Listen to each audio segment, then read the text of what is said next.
जय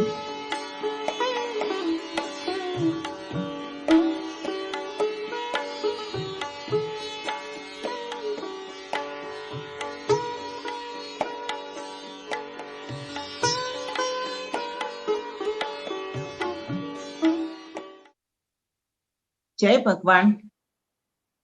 रणछोड़ गुरुं वंदे टूणेभ्यो मुक्तिदायकं नायकं मुनिवर्याणां सुर संपत्प्रदायकं। गईकाले આપણે માનવ દ્રષ્ટિના વાંચનને આ વાક્ય પર વિરામ આપેલો। વિધુભાઈ કોટકે કહ્યું કે મોંઘીર में जो योग परिषद हुई थी उसमें आपकी उम्र 600 वर्ष की बताई थी। ત્યારે શ્રી ગુરુદેવે હસતા હસતા જવાબ આપેલો કે હા, એ બરાબર। આજે આ વાતને પુષ્ટિ આપતા શ્રી ગુરુદેવે કહેલા શબ્દોને યાદ કરીને આપણે સત્સંગની શરૂઆત કરીએ। અમે ત્યારે પૂના મફતલાલ હાઉસમાં હતા। સન ઈસવીસન 1969 1969। શ્રી ગુરુદેવની સેવામાં ત્યારે ડોક્ટર બાબુભાઈ ગેલાણી રહેતા। શ્રી ગુરુદેવના જન્મ દિવસે એમણે પ્રશ્ન કર્યો, બાપુ, કોઈ કહે છે કે આપને 150 વર્ષ થયા, કોઈ કહે છે કે 500, તો કોઈ વળી 1500 ની વાત કરે છે, તો આજે આપને કેટલા વર્ષ થયા? જવાબ વાળતા શ્રી ગુરુદેવે કહ્યું, आज मुझे 56 वर्ष हुए। त्यारे बाबूभाईए कह्युं, बापू, आवा महान संत थईने शुं आप असत्य बोलशो? गुरुदेवे जवाबमां कह्युं, नहीं बाबूभाई, मैं कभी असत्य नहीं बोलता हूं। आज मुझे 56 वर्ष हुए, परंतु 56 के आगे क्या है? 1, 2, 3, 4 या 5, वह मैं नहीं कह सकता हूं। बाकी 1500 वर्ष की बात तो गपाड़ा है। ये बात सही है कि मैंने अकबर को देखा है, कबीर को देखा है, क्लाइव डुप्लेक को भी देखा है, बाजीराव, नाना फडणवीस और लक्ष्मीबाई को भी देखा है। देखा है शब्द बराबर समझवा जेवो छे। मैंने देखा है एम श्री गुरुदेव की छे। पछी एमणे कह्युं, जो मरने से पहले मर चुका हो उसकी उम्र क्या? साधनावस्था दरमियान बनेली घटना ने याद करता एमणे कह्युं, एक बार तिबेट में एक लामा मुझे मिला था, बड़ा सिद्ध पुरुष था। उसने मुझसे कहा था, भविष्य में तुमको पक्षाघात होगा और इस पक्षाघात की बीमारी से तुमको कोई नहीं बचा सकेगा। अब भी तिबेट में 300-400 वर्ष के योगी विद्यमान है। उम्र को नहीं, कार्य को देखो। जीवन में कितना आदर्श है उसको देखो। आ विषय अपना आदरणीय ट्रस्टी श्री लोहानी जीए खूब संशोधन करीने पोताना पुस्तकमां 500 वर्षनी उंमरनी वातने यथार्थ ठरावी छे। आवो हवे आपणे रंका स्थित लाल बंगलाना होलमां जल्दीथी पहोंची जईए, ज्यां आजे वहेली सवारथी ज महोत्सव जेवुं वातावरण छे। तारीख 28/8/1967। આજે શ્રી જન્માષ્ટમી મહોત્સવ સવારના 5 વાગ્યાથી જ સૌ ભક્તજનો શ્રી ગુરુદેવનું પૂજન કરીને ચરણામૃત લઈ રહ્યા છે। આજે તેઓશ્રી પણ ખૂબ પ્રસન્ન છે, સૌની સાથે હસી રહ્યા છે અને બધાને વ્યવહારિક આધ્યાત્મિક બાબતોમાં માર્ગદર્શન આપી રહ્યા છે। શ્રી કનુભાઈ અને શ્રી બટુકભાઈ શ્રી ગુરુદેવના દર્શન કરવા આવ્યા। શ્રી ગુરુદેવે એ લોકોને પ્રેમપૂર્વક આશીર્વાદ આપ્યા। સમય સવારના 9। श्री गुरुदेवे कहो, तुम लोगों ने परमार्थ कार्य हाथ में लिया और उसे अच्छी तरह से पूरा भी किया। तुम्हारे कार्य के लिए कोई भी मानव राहत मंडल को कलंक नहीं दे सकता। सतयुग में भगवान ने अग्नि से प्रहलाद की रक्षा की थी, अपने तो कलयुग में है। अपने यदि सच्चे हैं तो कलयुग में भगवान उपद्रव से तो हमारी रक्षा करेंगे ना। कनु भाई, तुम एक बार गढ़वा जाकर सब अनाज संभाल लो, क्योंकि मैं चाहता हूं कि बासी बचे नहीं और कुत्ता खाए नहीं। मनुष्य चोरी 3 कारण से करता है: जन्म संस्कार, परिस्थिति और सोबत। यार दोस्त मिलकर चलो चलो करके पराणे साथ ले जाते हैं और संग दोष के प्रभाव से चोरी की फिर आदत पड़ जाती है। भगवान के यहाँ देर है, अंधेर नहीं। भगवान चकासनी करते हैं। इस वर्ष बिहार में अच्छी वर्षा हुई है और फसल भी बहुत अच्छी होगी। अरे भाई, इतने लोग भोजन कर रहे हैं, उनका कुछ तो प्रभाव होवे ना। मनुष्य कीट है, जंतु के बराबर है और हम उससे डरते हैं, पर ईश्वर का हमको कोई डर नहीं।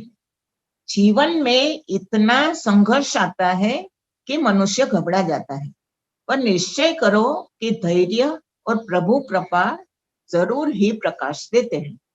जीवन संघर्षमय है, चढ़ाव उतार तो आता ही रहता है, पर इसमें धीरज का अभाव न हो, नहीं तो मनुष्य मार्ग भूल जाएगा। સવારના 11 વાગ્યે શ્રી હરિભાઈ અને શ્રી ચંપકભાઈ સાથે અખા ભગતના જીવન વિશે ચર્ચા થઈ। શ્રી ગુરુદેવ બોલ્યા, અખા ભગત सुनार थे और मुझे धुरंधर स्वामी कहते थे। मतलब अखा भगत ने श्री गुरुदेव મળેલા। अखा भगत सुनार थे और मुझे धुरंधर स्वामी कहते थे। सोनार यानी क्या? एक नार के मारे ही तमाम दुनिया चक्कर खाती है, तो यह तो एक दो नहीं पर 100 नार है। इसका क्या भरोसा।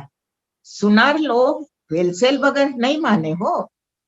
जब 25 रुपया तोला सोना बिकता था, तब पैसा महंगा था, अनाज सस्ता था। अखा को धर्म की एक बहन थी, उसने अखा को सोने की चूड़ी बनाने के लिए सोना दिया। अखा ने शुभ भावना से प्रेरित होकर थोड़ा अपने घर का सोना भी चूड़ी में मिलाया और चूड़ी बना दी। दूसरे सुनारों ने चूड़ी देखकर बहन के मन में सोने की शुद्धता के लिए शंका पैदा कर दी। टच करवाने पर अंशतः शुद्ध निकला। अखा बहन से बहुत नाराज हो गए और उन्हें संसार पर वैराग आ गया। मिट्टी में, पाषाण में धातु का स्वीकार, बना भक्त के भाव से करते राम विहार। माटी, पत्थर के धातुની મૂર્તિમાં જે તે વસ્તુનો પ્રભાવ હોય છે, જેવો ભક્તનો ભાવ તેવો ભગવાનનો વિહાર હોય છે। मूर्ति में कुछ भी नहीं है, हमारी भावना ही फलती है। बना भक्त के भाव से करते राम विहार। स्वाध्याय हमारी भावना का माध्यम है। प्रहलाद का कितना अटल भाव था कि इस खंबे में ही ईश्वर है। उनका कहना हुआ और भगवान खंबे में से प्रकट हो गए। भावना की तद्रुपता होना ही तो आनंद है। आत्मगौरव एक वस्तु है, जीवन उसी के ऊपर है। आत्मगौरव बगैर का जीवन क्या कोई जीवन है? आत्मगौरव यानी अहंकार नहीं। अहंकार में मिथ्यावाद और दंभ होता है। आत्मगौरवी सत्य शोधक होता है। शुद्ध अंतःकरण से यदि एक ही एकादशी करे तो स्वर्ग मिलता है। जन्मों जन्म दीन दुखियों की सेवा न छूटे, इस भाव से बढ़कर और कोई मोक्ष नहीं है। ब्रह्म के साक्षात्कार से मोक्ष मिलता है। मोक्ष यानी क्या? अत्यंत सुख की प्राप्ति और अत्यंत दुख की निवृत्ति का नाम है मोक्ष। मोक्ष यानी जीवन में निष्कामता और अनारंभ वृत्ति। जागृति, स्वप्न और सुषुप्ति में यह स्थिति एक सी होना चाहिए।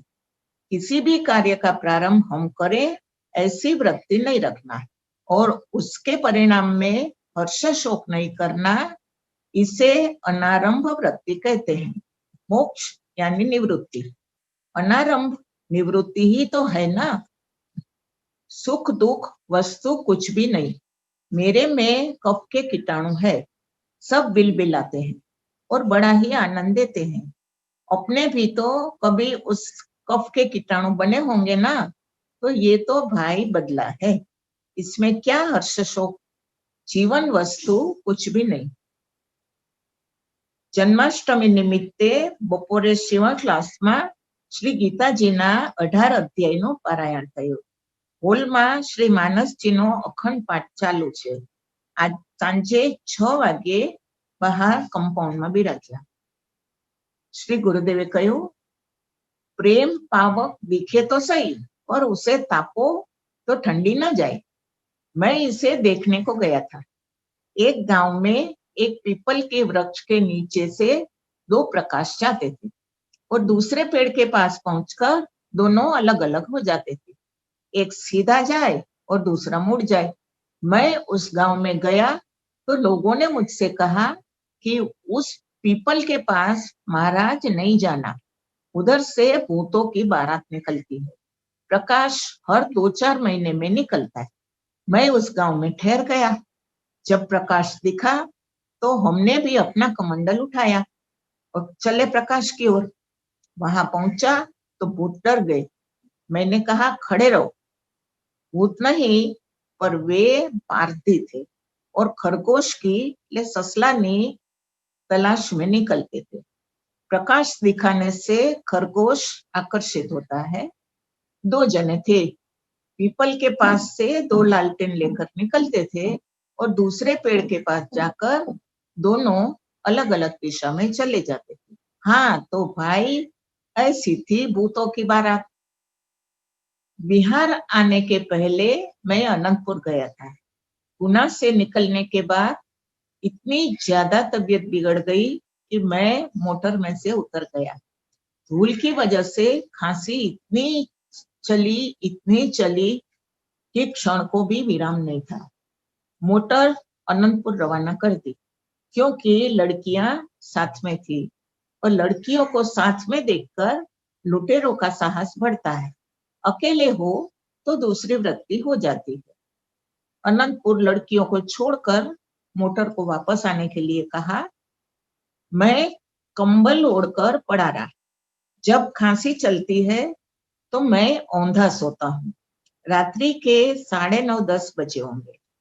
पैरों की आहट हुई तो मैंने ऊपर देखा। दूर एक आदमी तेजी से चला जा रहा था। मैंने उसे आवाज दी तो वह डर गया। मैंने उसे पास में बुलाया। उसने कहा कि आप कंबल ओढ़कर ऐसे पड़े थे कि दूर से चांदनी में मुझे ऐसा लगा कि शायद बाघ है। फिर सोचा कि भूत है। मैं उसे अपने साथ गाड़ी में ही अनंतपुर ले गया। तो इसी का नाम भ्रम है। भ्रम एक बार सवार हो जाए, फिर अपने को हाथ पैर मुंह भूत प्रेत सब कुछ दिखने लगता है। जैसे हम ब्रह्म से ब्रह्म बन जाते हैं ना, पर रहते तो जीव ही है, ऐसा ही उस भ्रम का भी था। राग यानी भोग इच्छा। जब तक हमारे में जड़त्व न आवे तब तक यह इच्छा रहती है। राग 2 प्रकार के हैं। एक शरीर भोग, बीमारी आदि का जो भोग होता है वह विषयात्मक स्वाभाविक भोग। दूसरा है प्रकृति जनित भोग। धूप खूब होती है तो वीतरागी उसे सहन कर लेता है, परंतु गर्मी बहुत है, ऐसी वृत्ति तो उसके मन में जरूर ही उदय होती है। अंतःकरण रहित कोई वस्तु शरीर के साथ नहीं है। जब गर्मी बहुत है, ऐसी वृत्ति बनी तो वह भोगता हो गया। रात्रे 10 વાગે શ્રી માનસજીના અખંડ પાઠની પૂર્ણાહુતિ થઈ। રાત્રે 12 વાગ્યે હોલમાં શ્રી કૃષ્ણ જન્મનો ઉત્સવ કરવામાં આવ્યો। શ્રી ગુરુદેવે પણ ઉત્સવમાં થોડીવાર હાજરી આપી। ભાઈઓએ નંદ ઘેર આનંદ ભયો, જય કનૈયા લાલ की खूब જગાવ્યો, खूब નાચ્યા। દહીં દૂધ ને કંકુનો વરસાદ વરસ્યો। ચારે તરફ આનંદ સિવાય કંઈ જ દેખાતું નહોતું. ઉત્સવની સમાપ્તિ બાદ સૌએ શ્રી ગુરુદેવને પ્રણામ કર્યા. જય શ્રી રામ. તારીખ 29/8/1967. આજે પુષ્કરથી આવેલા ગોદાવરીબેનને ત્યાં નંદોત્સવ છે. શ્રી ગુરુદેવને ગોદાવરીબહેને ઉત્સવમાં હાજરી આપવા માટે પ્રાર્થના કરી હોવાથી તેઓ શ્રી અત્યારે ગોદાવરીબહેનના વાંસ, વલ્લી, તાલપત્રી અને કંતાનના બનેલા કોટેજમાં પધાર્યા છે. ઉત્સવની સમાપ્તિ બાદ ગુરુદેવે સૌને સ્વહસ્તે પ્રસાદની વહેંચણી કરી. આજે શ્રી શાંતિલાલભાઈ ડગલી આવ્યા છે. એમની સાથે ખુલ્લી જીપમાં શ્રી ગુરુદેવ રાતના 9 વાગ્યે ચિત્રકૂટ જવા માટે નીકળી ગયા. જય શ્રી રામ. તારીખ 1/9/1967. સવારના લગભગ 8:30 થયા હશે. ગઈકાલે હોલમાં શ્રી માનસજીનો અખંડ પાઠ શરૂ કર્યો હતો. તેની પૂર્ણાહુતિ થોડી વાર પહેલા જ થઈ. હમણાં પ્રાર્થના ચાલી રહી છે. ચિત્રકૂટથી શ્રી ગુરુદેવ ખુલ્લી જીપમાં બરાબર આ જ સમયે આવીને કમ્પાઉન્ડમાં પહોંચી ગયા.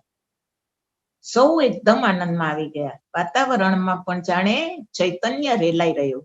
શ્રી સદગુરુદેવ ભગવાન કી જયના ઉલ્લાસભર્યા અવાજો વચ્ચે શ્રી ગુરુદેવે હોલમાં પ્રવેશ કર્યો.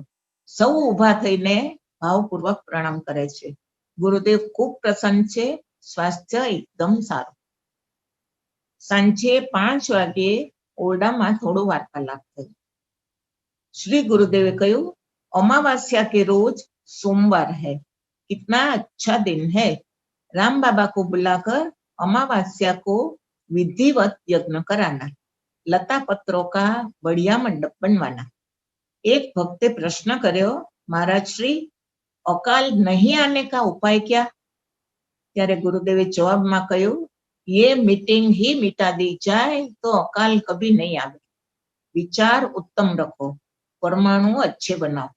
श्री हरिलाल फुआए રતનલાલજીનો પત્ર શ્રી ગુરુદેવને વાંચી સંભળાવ્યો. પત્ર પુષ્કરથી આવ્યો છે અને અજમેરના પેપરમાં આવેલા રંકાના સમાચાર એમાં લખ્યા છે. श्री गुरुदेव કહ્યું, रंका ने शायद सारे साधुओं की संपत्ति बचाई है. सब महात्माओं की संपत्ति रक्षा कोष में लेने का कानून बनने वाला था. राम मनोहर लोहिया जी ने इसका विरोध किया. उन्होंने कहा कि हमारे से तो साधु लोग ही संपत्ति की अच्छी व्यवस्था कर सकते हैं.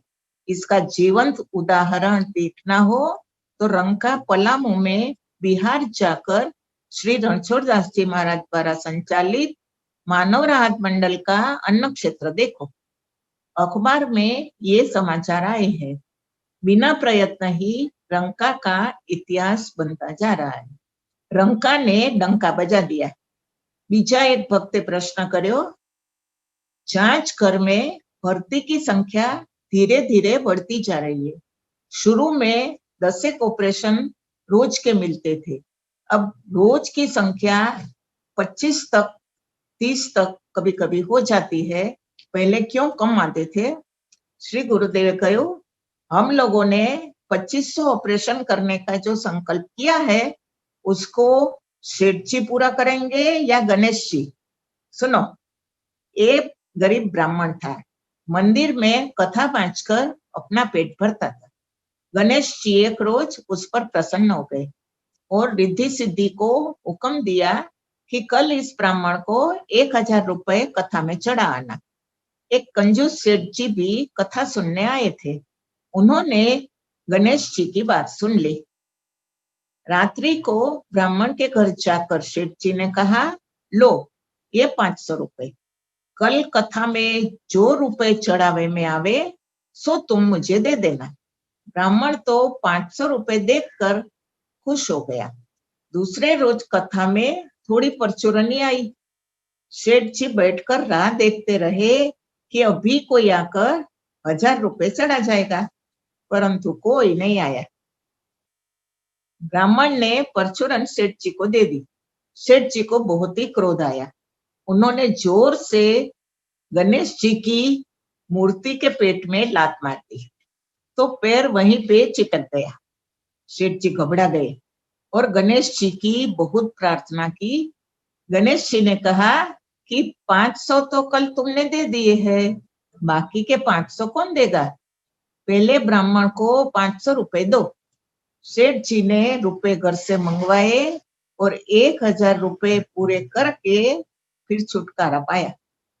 हाँ तो भाई, अपने संकल्प का भी ऐसा ही हाल है, भगवान ही इसे पूरा करवाएंगे और जरूर 2500 ऑपरेशन होंगे। जय श्री राम। तारीख 2/9/1967। સમય સવારના લગભગ 9 વાગ્યાનો। શ્રી ગુરુદેવ પોતાના ઓરડામાં પાઠ પર બિરાજ્યા છે અને બારી બહાર જોઈ રહ્યા છે। ગુરુદેવે કહ્યું, देखो तो कितनी अच्छी धूप निकली है। अब 46 दिन बाकी रह गए, फिर धूप खाने के लिए हम रंका में नहीं आएंगे। रात्रे 8 વાગ્યે શ્રી નીતિશભાઈ કોટક અને કોકિલાબહેન વિદાય લેવા આવ્યા। જન્માષ્ટમીને દિવસે એ પતિ પત્નીએ શ્રી ગુરુદેવ પાસે મંત્ર દીક્ષા લીધી। श्री गुरुदेव કહ્યું, देखो नीतीश, मंत्र नहीं छोड़ना, जितना भी हो सके मंत्र जाप करना। हमेशा यही समझो कि ईश्वर मेरे साथ है। जो भी साहस करो निर्द्वंद्व होकर करो। मंत्र जाप नियम पूर्वक रोज करने से मंत्र सजीव हो जाता है। जब किसी कार्य में मनुष्य को अपयश मिलता है, तब सच्चे और विचारवान पुरुष अंतरंग दृष्टि करके अपने जीवन को देखते हैं कि मेरा कहाँ पर दोष हुआ। दोष जानकर फिर उसे सुधारने का प्रयत्न करे, सो महामानव है।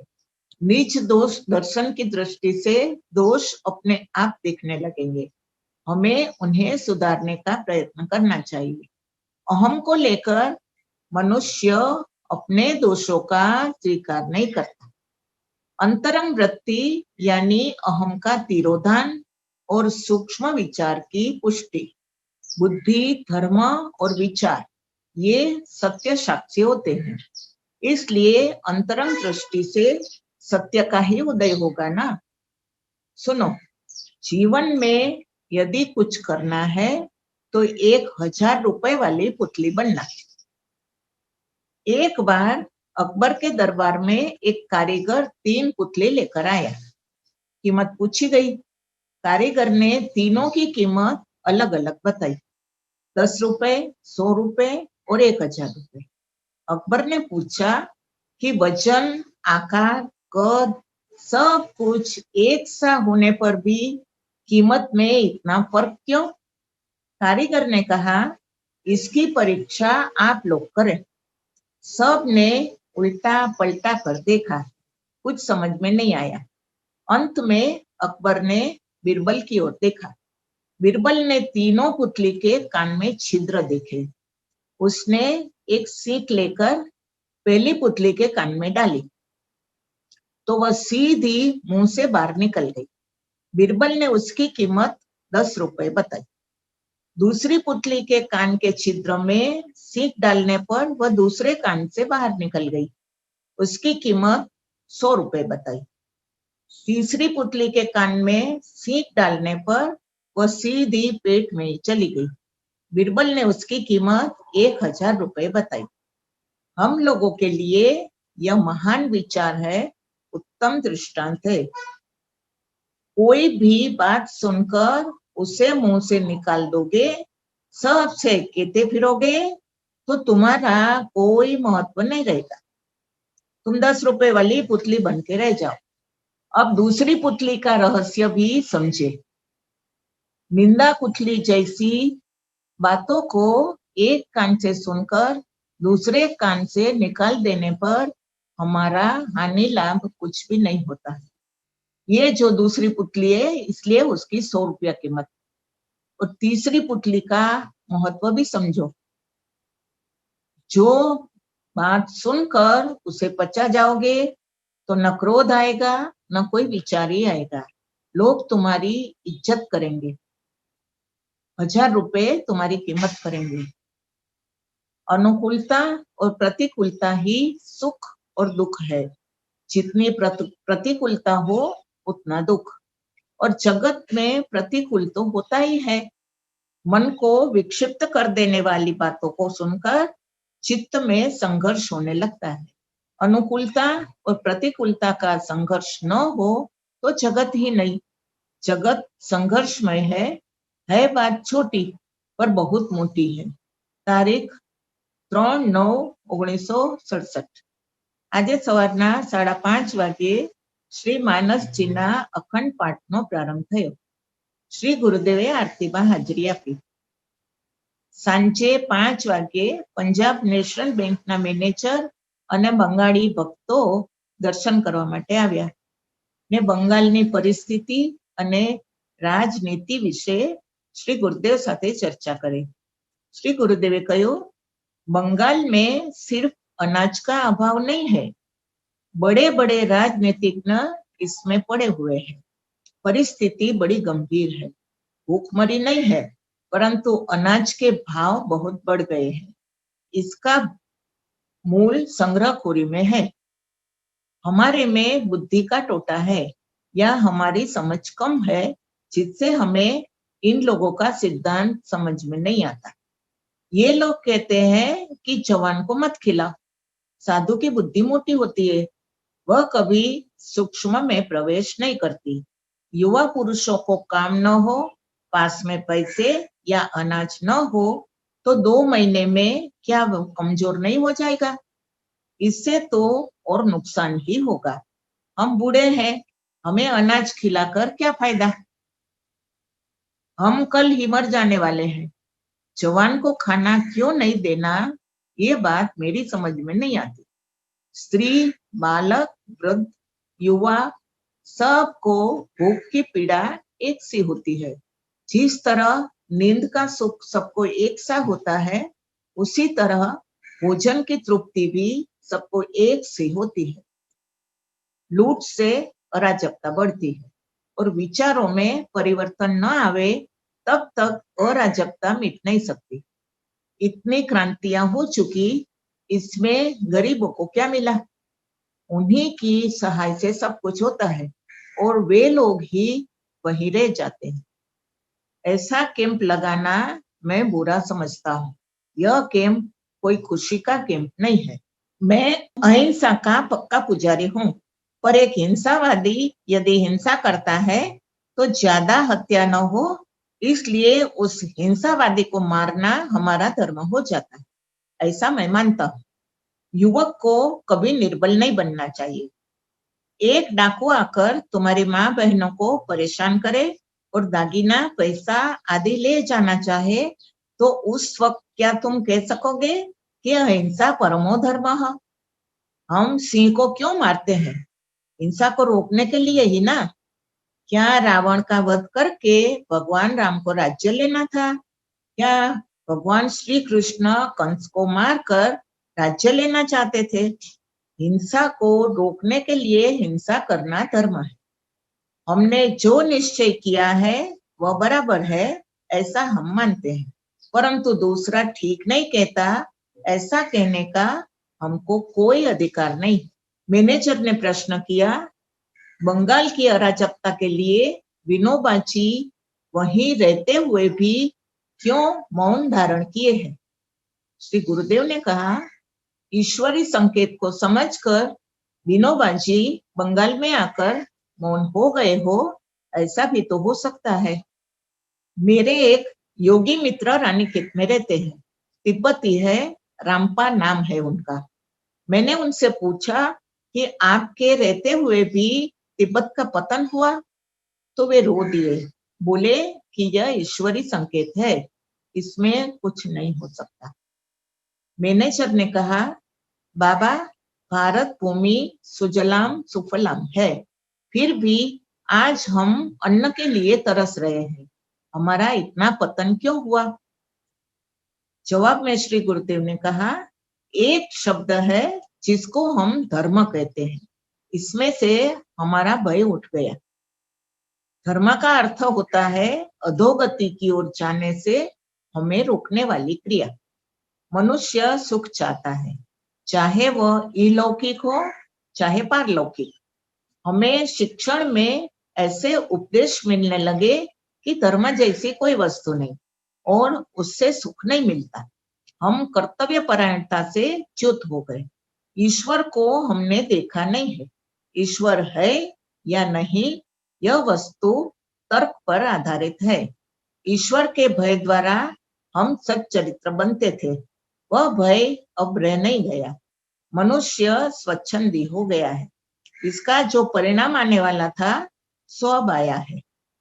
रिश्वत लेना पाप है, ऐसा जब तक हम समझते थे तब तक हम धर्म और ईश्वर से डरते थे। यथार्थ का अभाव और मिथ्या का अवलंबन हमें मिला है।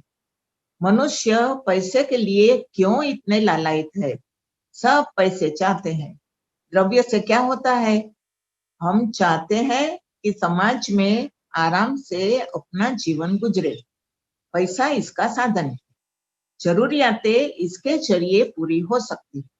पैसे में जो धातु है उसमें कुछ नहीं है।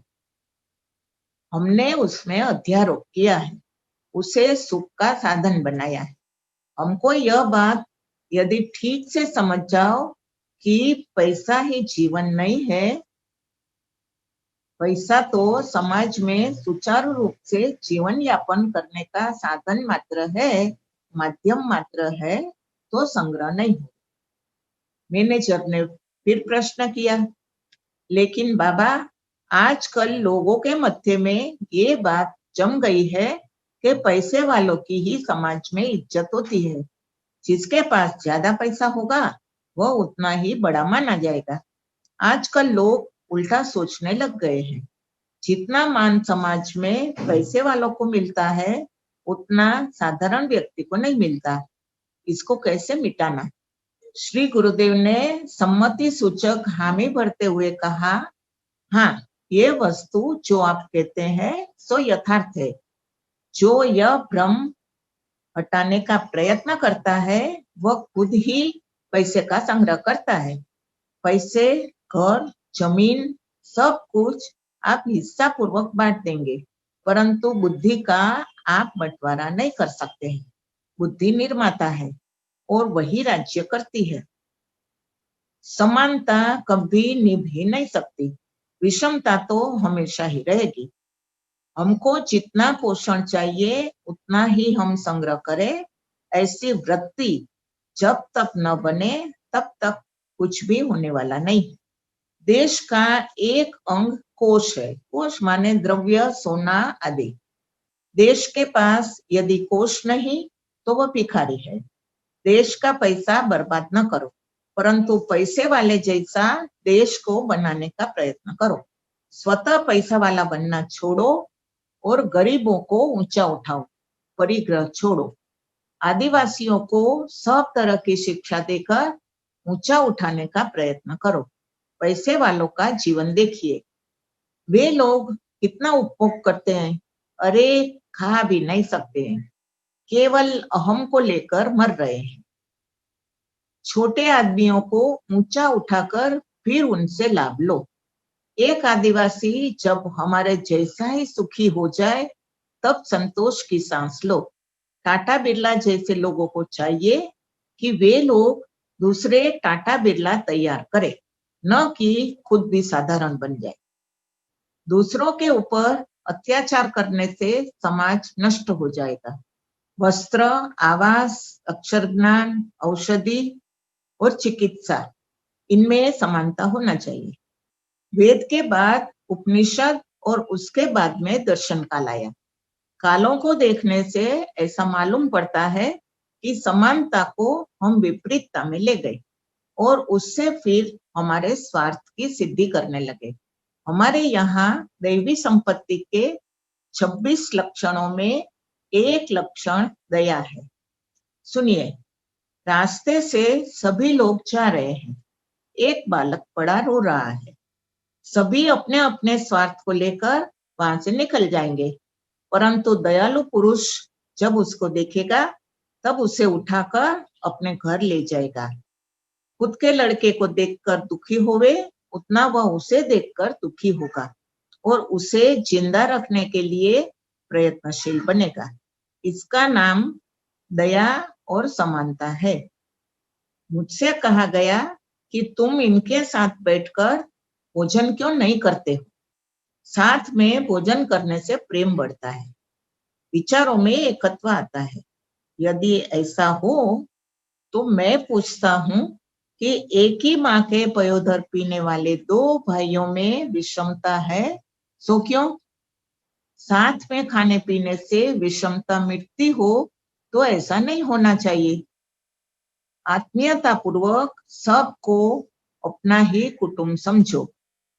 यदि विषमता नहीं चाहते हो तो समानता अपने आप आ जाएगी।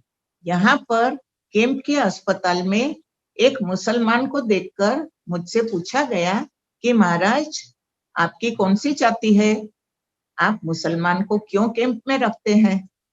मैंने कहा, कैंप में मैं एक मानव हूँ और पीड़ा मानव मात्र को एक सी होती है। यहाँ कैंप में मैं जाति भेद को नहीं मानता और अंगत जीवन में मैं कट्टर हिंदू हूँ। हिंदू नाम मात्र से ही हम हिंदू नहीं माने जाते हैं। वर्णाश्रम धर्म के अनुकूल हम आचरण न करें, ऐसा मैं कहना नहीं चाहता हूँ, परंतु अपना सिद्धांत हमें नहीं छोड़ना चाहिए। हम सब से स्नेह करें। प्रेम अजात है।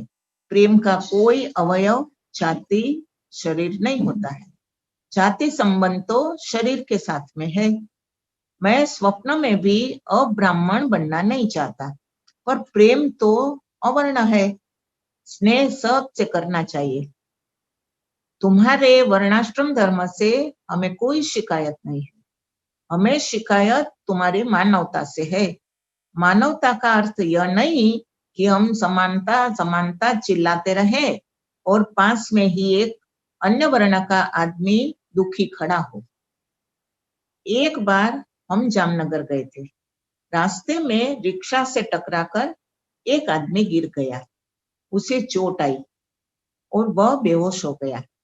समानता समानता चिल्लाने वाली एक बाई ओह अरे अरे चिल्लाकर चली गई। उसने उसके दुख निवारण का कोई उपचार नहीं किया। हम लोगों ने उसे अस्पताल पहुंचाया और सारवार करवाई। हमारी विषमता ही हमको खा रही है और हम वाणी मात्र से समानता का खाली पाठ चिल्ला रहे हैं। हमने इसे व्यवहार में लाने का प्रयत्न ही नहीं किया। एक धनी व्यक्ति अगर एक गरीब को अपनी बराबरी पर लाता है तो वह अपने कर्तव्य का बराबर पालन कर चुकता है। जय भगवान। सर्वेत्र सुखिनः सन्तु सर्वे सन्तु निरामया सर्वे भद्राणि पश्यन्तु मा कश्चित् दुःखभाग् भवेत्। दीनदयाल विरद संभारी हरहु नाथ जग संकट भारी मंगल भवन मंगलहारी द्रवौस दशरथ अजिर बिहारी। श्री सद्गुरु देव की जय।